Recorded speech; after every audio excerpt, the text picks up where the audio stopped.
Hello and welcome to Elvin the Railways. We've not had the best of weeks here, Sarah and I. We found out a few days ago that one of our close friends had passed away. But I still wanted to make a video, and I do find it quite therapeutic. So we're back on Lynnbach again, starting with a photo from the back of one of the houses. I've taken delivery of a couple of nice little engines over the last few days. The Bagley Brewery being one of them, from Bachmann, and you can just see Tal-y-llyn here from Bachmann as well. I thought I'd do kind of mini review of this because I've not seen much mention of this loco at all.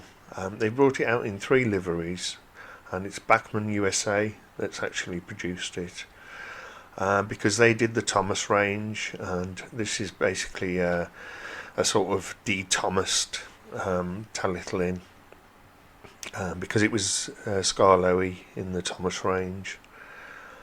What I would say about it is that it's classed as a HO narrow gauge model, which would be HON3, I think it is in America, or HOE in Europe, which is like 3.5 millimeters to the foot instead of our 4 millimeters to the foot OO9.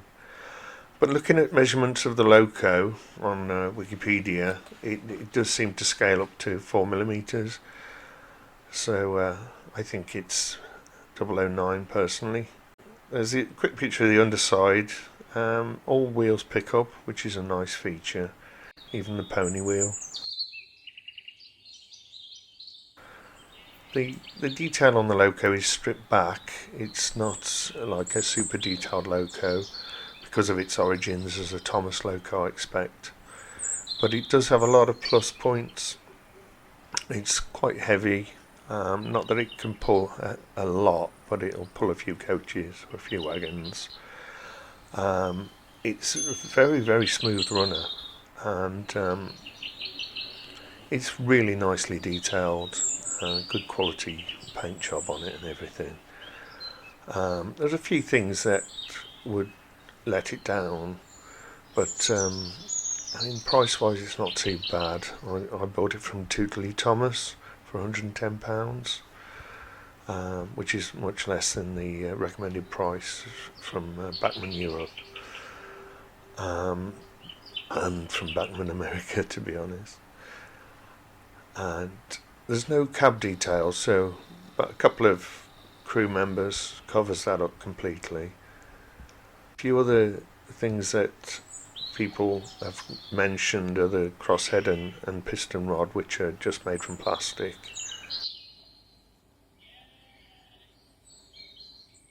I'm not sure about DCC provision. I did see there's a little diagram of parts, and it looked like there was a little PCB in there. Whether you could put a tiny little chip in there or not, I'm not sure. With Lynnbach I can run it either way, you see. It'll run from DC or DCC. Now moving on to another thing that has happened recently, and that is I purchased this Minibuilds Quarry coach, and it's a lovely little thing. Great little kit. You've got these seats here and an alternative set of seats, and you get the Kato wheel sets with it as well. You can see some of the stages of me painting it. It's got NEM pockets, so you can put whatever couplings you want in there. There's the finished item, and yeah, it's lovely. You can buy it in packs of 3 or singly. They sell it on eBay or on the Minibuilds website.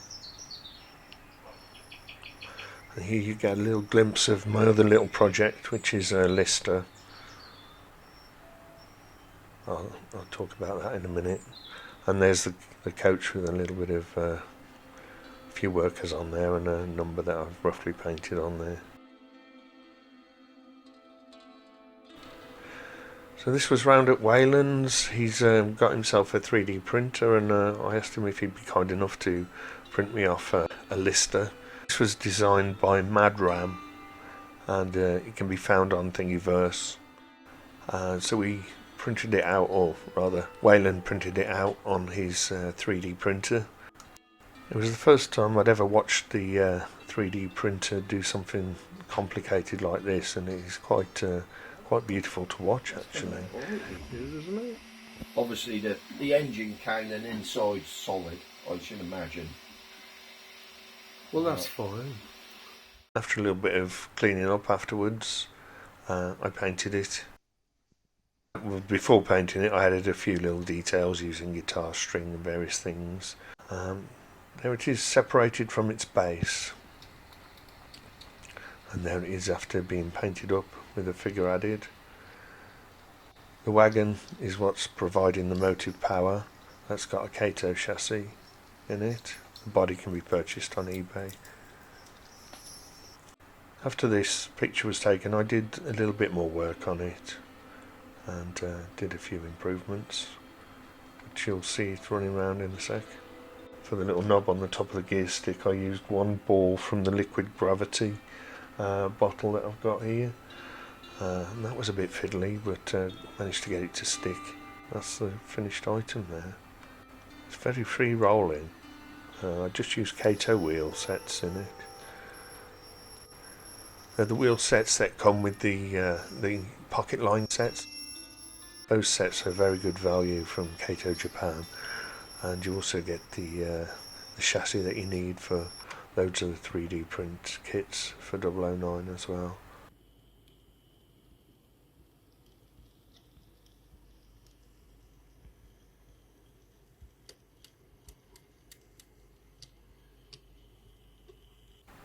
The brake wheel was an addition as well, from which I stole from something else.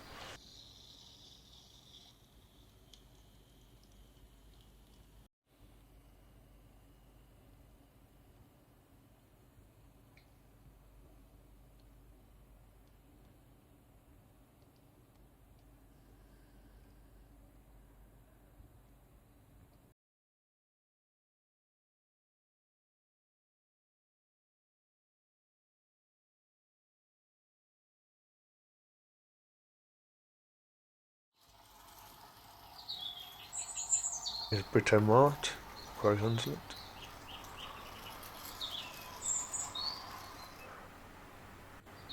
good thing with the Kato chassis is that it's got a flywheel, and it is a compensating chassis, so it's very good runner.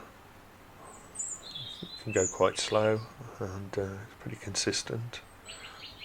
Even though it's only a 040 chassis, it will go over points quite easily. And also it's a coreless motor in there as well.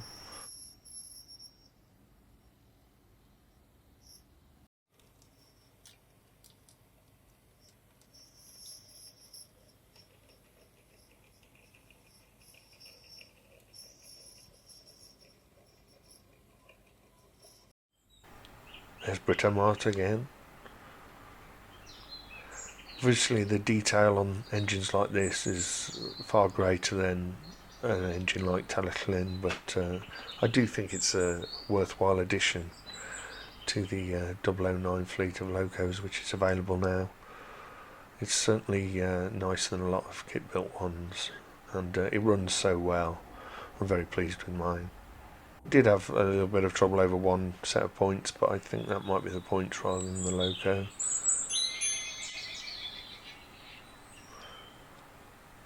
The other gripe that some people have is that the windows at the front are just painted. They're not actually windows.